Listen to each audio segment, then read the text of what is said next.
guys, welcome back to another Slightly Rednecked video. Again, my name is Chris. If you're not familiar with this channel, I help you to produce your own meat, eggs, and vegetables from your backyard, your balcony, your deck, your garage, or even a spare room in your house if that's the way you want to do it. And today we're going to be talking about quail food. What should you be feeding your quail? Let me get these guys fed and I'll be right back with you to get it going. All right, so this is a topic that comes up from time to time. People are asking, what should I be feeding my quail? What kind of food? What should I be looking for in the feed? I've addressed it in video before, but I figured I'd go ahead and address it again for all you new subscribers or new viewers or whoever it is out there that may not have seen previous videos on it. We'll get it answered for you. So it's a pretty simple question, really, and a pretty simple answer. And I'm going to be addressing this from the standpoint of commercial bird feed, not from a standpoint of natural feed, because that's a whole nother topic, very complex. I suggest that, to keep it simple, you just buy a commercial, whatever brand. It doesn't really matter the brand. Game bird food or even a chicken food is going to work for your birds. Use a crumble feed, and what I mean by crumble feed, let me show you. So crumble feed, if you can see that, crumble feed is just it's a small little pellets basically. You don't want to use big chunks because your quail are very similar to chickens in ways. If they're eating other than just small crumble food like that, they're going to need some kind of grit to help grind it up. Same thing goes if they're eating a lot of natural foods, a lot of natural insects and things like that. They're going to need some kind of grit to help grind that food up and to get it all broken down the right way. But if you're feeding just a game bird food like this, you're not going to have to worry about providing any kind of grit or anything like that for them. And really, grit's pretty easy. If you have a sandbox in there, they're probably going to eat some of that. Use that as grit. That's going to work just fine. But if you want to avoid all that and have to worry about it, just like I said, feed a commercial feed. Now, what are you looking for in a commercial feed? I personally feed all of my birds game bird starter. It's a game bird starter that's a fairly high protein, 30%, 28 to 30%, and that's what I feed them their entire lives. So you can switch it off if you want to, though. You can switch to a layer feed or a grower feed. You can get a game bird feed, you can get a turkey feed. Turkey starter, game bird starter is almost identical. It's about the same thing. And any of those are going to have the right amount of nutrients for your birds. There's really two things that you really need to kind of pay attention to, even if you decide you want to feed them with a chick grower, just a chicken food grower. That said that kind of weird, but you get what I'm saying. You can do that if you want to. There's two things you're going to be looking at really primarily. All the other vitamins and nutrients are in there. You're not going to have to worry about getting those in the right amounts. But the two things you're going to look at is protein and calcium. Calcium is pretty important for your quail, but it's not as important as it is for chickens. Chickens require a little bit higher protein than quail do. Quail only require about 1.5 to 2.5% protein, or calcium in their diet.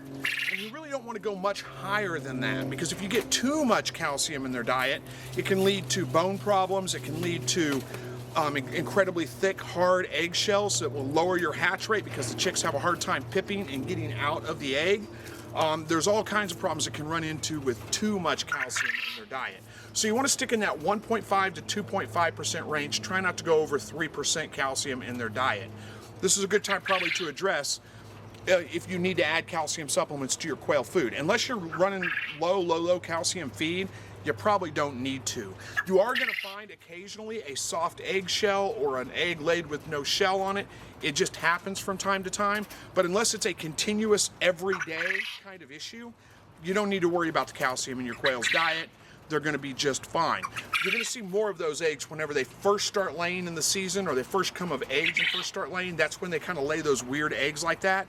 But it's not an indication that the calcium levels are too low. It's just a matter of them getting their egg cycle right. It just takes a little while to get that right. It's nothing to worry about, like I said, unless it's a continuous daily basis issue that you're running into widespread. If you just run into one every once in a while, don't worry about it. It's normal. It's going to happen. It's not a big deal. All right, so we've addressed calcium. That's the main thing that you're going to want to look at. The next thing is protein levels. Now, there's a little bit of debate on this. I feed a high protein. I find that my birds do really well on high, 25% or higher protein is really what I like with my birds. But there's a lot of evidence out there that suggests that, they may do better on lower protein feeds. My experience has been I like the high protein feed. I've never had a problem. I get great egg production. My birds live long, healthy lives. No problems whatsoever with it. But if you talk to other sources, like Zach from Myshire Farm, he switches his birds from a high-protein game bird starter to a game bird grower that he has specially mixed, but it's only like an 18% protein. And his birds are great too. So the protein levels are not that strict. I used to really preach high protein feed, but after looking into it a little bit more, I've come to the conclusion that it really doesn't matter that much. And I have had to at times get a lower protein feed below 20% just to get by, because I couldn't get to the feed store that had the high protein feed. I didn't really see much of a difference in my birds. Sometimes when you first switch that with drastic changes in protein levels and things, you might see a slight drop off in egg production, but it picks right back up. And I apologize, you boys are noisy today.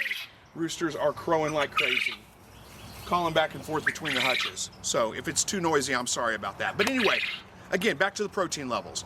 Personally, I would try to stick with 20% or above. But like I said, if you have to go down to an 18%, I wouldn't go much lower than that. But if you have to go down to an 18% protein, it's going to be fine. Now, there are other minerals and vitamins and things like that that your birds need. Thiamine is one of those. If you start seeing issues with your birds having wry neck, older birds, not newly hatched birds, but older birds having wry neck, and that's where their neck's twisted, they're looking up towards the sky. If you start seeing those kinds of issues with your birds, that could be a thiamine and vitamin E deficiency, and you may need to look at your feed and see what percentages it has in there, up those percentages a little bit. But that's an uncommon issue. If you're feeding a commercial feed, whether it be a chicken feed, a game bird feed, or a turkey feed, you're probably not going to run into any kind of vitamin deficiencies at all, as long as it's a decent quality. Now, as far as brands, the brand is not that big of a deal. I use a game bird starter I get from a local feed store. If you're local in the area, Southwest Missouri, it is a feed store in Neosho, Missouri, MFA Agri-Services. I think that's what it's called. And I can get a good game bird starter there, 30% protein, 2% calcium, I believe it is. And I get that for $17-ish for a 50-pound bag. That's the best price I found on it, and that's why I get that one. And it's great feed, works great. My second choice is Atwood's, because they have the next best price on game birds feed, but it's about $20 for a 50-pound bag, and it's a 28% protein, 26% protein, I think, and that works fine too. So again, don't stress about the brand. Check with a local feed store if you can, because you're probably going to be able to get it cheaper there than you are going to be able to when you're buying it from like a big box store and like a Purina or some of those kinds of name brands. There's nothing wrong with them. Those are great feed. They just happen to be a little bit more expensive on the average. So I go with that. Again, the brand doesn't matter. I'm not going to endorse a specific brand. The brand that I use is from the local feed store that they actually mill their own feed. It's their in-store brand. So you can't get that everywhere. But check with your local feed stores, see what you can get through them. That may be the best place. So anyway, that's pretty much it on feeding your quail, what you should be feeding them. You don't need to worry about grinding up feed for your babies. If you're using a crumble feed like I am, they'll eat it right out of the shell. As soon as they come out of the shell, they're ready to eat that stuff. You don't have to grind it up. You don't have to do anything special with it. I don't ferment my feed, but I've had a lot of questions about fermenting feed. Again, that's good for them. I just don't do it because it's a little bit of extra work, and I just don't want to go through the extra work with it. But if you want to do that, absolutely go ahead and do that. There's nothing wrong with that either. As far as other things you can feed them, there's all kinds of things that you can give your quail as treats, but most of those things should be treat. Vegetables from the garden, for example, cucumbers, mine like cucumbers. Sometimes I'll throw one in there and let them just pick on it. Mealworms and things like that, they like those too. Make sure they have grit available to them. A sandbox is going to suffice, but make sure they have grit available to them if you're going to feed them those things. But again, those should be treats. Those should not be their primary diet. And if you want to look into feeding your quail without buying a commercial feed, you're going to have to research that pretty heavily, because they have a pretty varied diet in the wild.